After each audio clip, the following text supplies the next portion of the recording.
വർഷങ്ങളോളം ജനങ്ങളുടെയും കാട്ടാനകളുടെയും ജീവിതത്തിൽ നിർണായകമായ സ്വാധീനം ചെലുത്തിയ ഡോക്ടറാണ് ഡോക്ടർ കെ എന്ന പേരിൽ അറിയപ്പെടുന്ന ഡോക്ടർ കൃഷ്ണമൂർത്തി.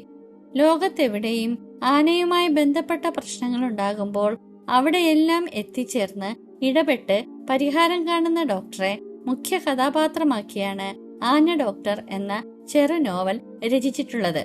കുപ്പിച്ചില്ല് തറഞ്ഞു കയറി ഗുരുതരാവസ്ഥയിലായ ഒരു പിടിയാനയെ ഡോക്ടർ കെ രക്ഷപ്പെടുത്തിയിരുന്നു.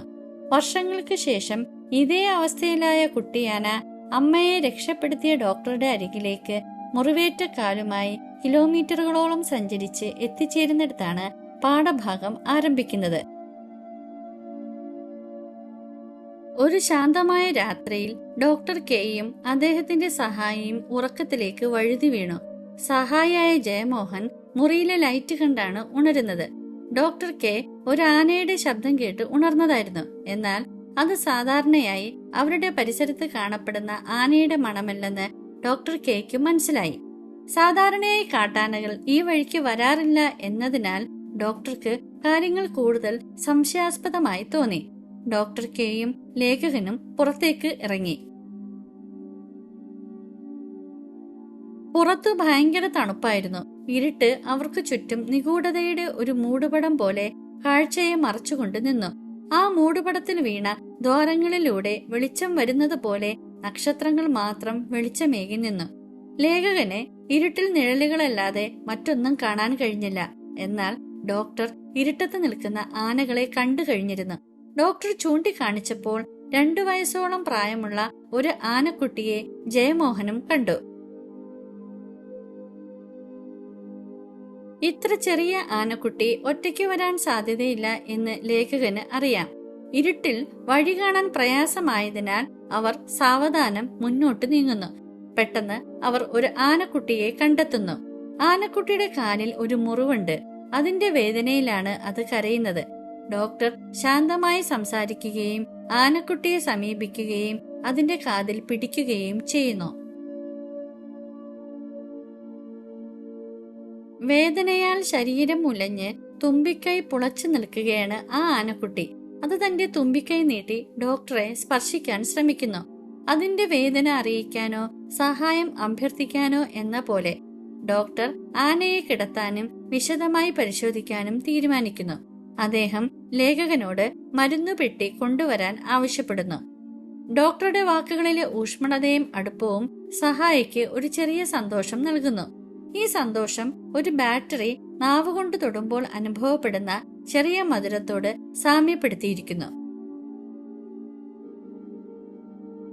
ചെറിയ കുട്ടിയാണെങ്കിലും ആനകളെ ചികിത്സിക്കുന്നത് അപകടമുള്ള ജോലിയാണ്. അതിനാൽ തന്നെ ഡോക്ടർ കെ ആനക്കുട്ടിയെ മയക്കാനുള്ള മരുന്ന് കുത്തിവെക്കുന്നു. മരുന്ന് പ്രവർത്തിക്കാൻ അല്പനേരം എടുത്തു. ആ സമയത്ത് ആനക്കുട്ടി ലേഖകനെ തുമ്പിക്കൈ കൊണ്ട് തൊട്ടുനോക്കാൻ ശ്രമിക്കുകയും കാലുതെറ്റി വീഴാൻ പോകുകയും ഒക്കെ ചെയ്യുന്നുണ്ടായിരുന്നു. ഒടുവിൽ അത് പതുക്കെ മയക്കം ബാധിച്ച് നിശ്ചലമായി നിലത്തു കിടന്നു. ആനകൾ എപ്പോഴും ചെവിയാട്ടിക്കൊണ്ടിരിക്കുന്നത് അതിന്റെ തല തണുപ്പിക്കാനാണ്.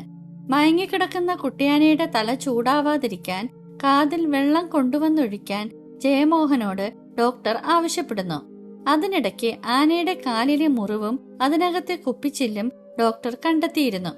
മനുഷ്യർ അശ്രദ്ധമായി ഉപേക്ഷിക്കുന്ന കുപ്പിച്ചില്ല് കൊണ്ട് ഇതിനു മുമ്പും പല ആനകൾക്കും അപകടമുണ്ടായിട്ടുണ്ടെന്ന് ഡോക്ടറുടെ വാക്കുകളിൽ നിന്ന് നമുക്ക് മനസ്സിലാക്കാം. ഡോക്ടർ കെ അതിന്റെ കാലിലെ കുപ്പിച്ചില്ല് ശ്രദ്ധാപൂർവം നീക്കം ചെയ്തു. ആനക്കുട്ടിക്ക് ഭാഗ്യമുണ്ടെന്നാണ് ഡോക്ടർ പറയുന്നത്. ചില്ല് പൊട്ടിയിട്ടില്ല എന്നതാണ് ഇതിന് കാരണം. അദ്ദേഹം മുറിവിൽ മരുന്ന് വെച്ച് കെട്ടുമ്പോഴേക്കും ആനക്കുട്ടി മയക്കം വിട്ട് ഉണർന്നു തുടങ്ങിയിരുന്നു. ആ കുട്ടിക്കൊമ്പനെ ചികിത്സിക്കുന്നതിനിടെ ഡോക്ടർ കെ അതിന്റെ മുഖം സൂക്ഷ്മമായി നിരീക്ഷിച്ചു. പെട്ടെന്ന് അദ്ദേഹത്തിന് ഒരു തിരിച്ചറിവുണ്ടായി. ഈ കുട്ടിയാനയെ അദ്ദേഹം മുമ്പ് കണ്ടിട്ടുണ്ട്. അദ്ദേഹം ഈ കാര്യം ലേഖകനുമായി പങ്കുവെക്കുന്നു.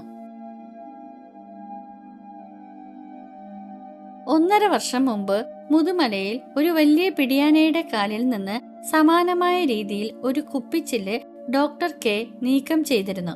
ആ പിടിയാനയുടെ കൂടെ ഒരു കുഞ്ഞ് ആനക്കുട്ടി ഉണ്ടായിരുന്നു. ആ കുട്ടിയാനയാണ് ഈ കുഞ്ഞെന്ന് ഡോക്ടർ ജയമോഹനോട് പറയുന്നു. ആനയുടെ മുഖം കണ്ട് അതിനെ തിരിച്ചറിയുക എന്ന കാര്യം ആദ്യം ലേഖകന് അവിശ്വസനീയമായി തോന്നുന്നു. മനുഷ്യർക്ക് ഇത് എളുപ്പമല്ലെങ്കിലും ആനകൾക്ക് ആ കഴിവുണ്ട്. എങ്കിലും ഈ കുട്ടിയാന മുതുമലയിൽ നിന്ന് വളരെ ദൂരം സഞ്ചരിച്ച് തന്റെ രക്ഷകനായ ഡോക്ടർ കെയെ കണ്ടെത്തിയത് ലേഖകന് അത്ഭുതമായി തോന്നി. ആനകൾക്ക് ചെറിയ സൂചനകൾ പോലും ഓർമ്മിക്കാനും കിലോമീറ്ററുകൾ സഞ്ചരിക്കാനും കഴിയുമെന്ന് താൻ പണ്ട് കേട്ടിട്ടുള്ളത് ജയമോഹൻ ഓർക്കുന്നു. എങ്കിലും മുതുമലയിൽ നിന്ന് ടോപ്പ് സ്ലിപ്പിലേക്ക് എങ്ങനെ ആനകൾ വന്നു എന്നതിൽ ലേഖകന് ഇപ്പോഴും ആശ്ചര്യമുണ്ട്. കാരണം ഈ യാത്ര വളരെ ദൈർഘ്യമേറിയതും വെല്ലുവിളി നിറഞ്ഞതുമാണ്. ഈ യാത്രക്കിടെ ഗ്രാമങ്ങളിലൂടെയും റോഡുകളിലൂടെയും കടന്നു പോകേണ്ടി വരും. ലേഖകൻ ജീപ്പിൽ യാത്ര ചെയ്ത അതേ വഴിയിലൂടെയാണ് ആനകൾ സഞ്ചരിച്ചതെന്നത് അത്ഭുതം തന്നെയാണ്. ഡോക്ടറും ലേഖകനും വീട്ടിലേക്ക് കയറുന്നതിന് മുമ്പ് തിരിഞ്ഞു നോക്കിയപ്പോൾ ഇരുട്ടത്ത് മറ്റാനകൾ നിൽക്കുന്നത് ഒരു നിഴലുപോലെ കണ്ടു. ഏകദേശം 30ഓളം ആനകൾ അവിടെ കൂടിയിരുന്നു. കുട്ടിയാനയെ അവർ വളഞ്ഞു നിന്നു. ഡോക്ടർ കെയും സഹായിയും അത്ഭുതത്തോടെ ആ കാഴ്ച കണ്ടു നിന്നു. പെട്ടെന്ന് ആനകൾ ഒരുമിച്ച് തുമ്പിക്കൈ പൊക്കി ചിഹ്നം വിളിച്ചു. ദേവന്മാർ പെരുമ്പറ മുഴക്കുന്നത് പോലുള്ള ആ ശബ്ദം കാടിന്റെ നിശബ്ദതയെ ഭേദിച്ചു. ഇരുണ്ട ആകാശവും ഇടിമുഴക്കവും ആ ശബ്ദത്തിന് കൂട്ടായി നിന്നു. ഡോക്ടർ കെയും സഹായിയും വികാരാധീനരായി. ആനകൾ അവർക്ക് നന്ദി പറയുകയാണെന്ന് അവർക്ക് മനസ്സിലായി.